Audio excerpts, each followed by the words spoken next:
Hi everyone, welcome to Extraordinary Taste.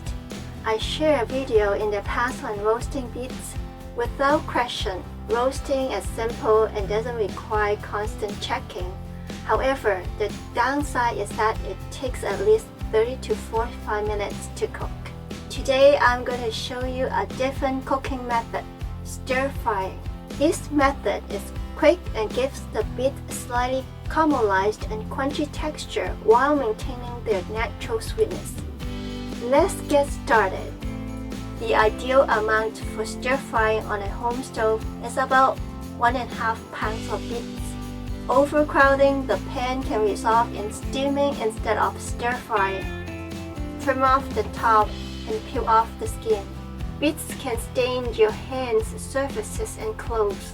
Rinse the stained area with water as soon as possible to prevent permanent marks. Once washed, ensure the beets are dried thoroughly to avoid splatter and enhance browning. Slice them into 1/8 inch thick. Aim for a consistent thickness to prevent some pieces from being undercooked while others are done. That's it for all the preparation. Preheat the pan using 2 to 3 tablespoons of oil. A very hot pan is needed to sear the beets thoroughly. Toss the beets to get each piece evenly coated with the oil. Then stir fry on medium-high heat. Cover for 20 to 30 seconds. Then stir again and repeat.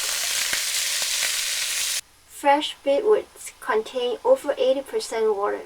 When cooked, the water turns into steam, so no need to add water in the entire cooking process. If water is accumulating at the bottom of the pan, increase the heat in order to get the caramelized texture. Depending on your preferred level of crunchiness, the entire cooking time takes between 5 to 8 minutes.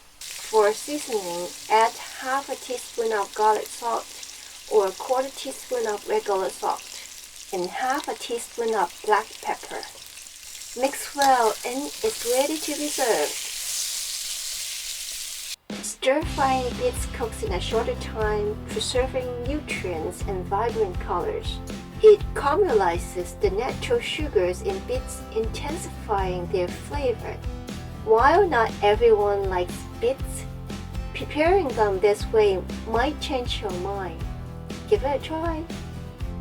Thank you for watching. I will see you next time.